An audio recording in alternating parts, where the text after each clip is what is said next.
Why can a brand new O-ring start leaking almost immediately? One common reason is installation damage. Sharp edges, threads, ports, or burrs can nick or cut the O-ring as it moves into position. The ring can also twist, roll, or become pinched during installation.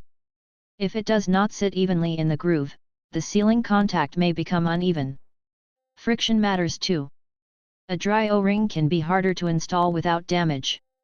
When the application allows it, a suitable compatible lubricant can help reduce installation friction.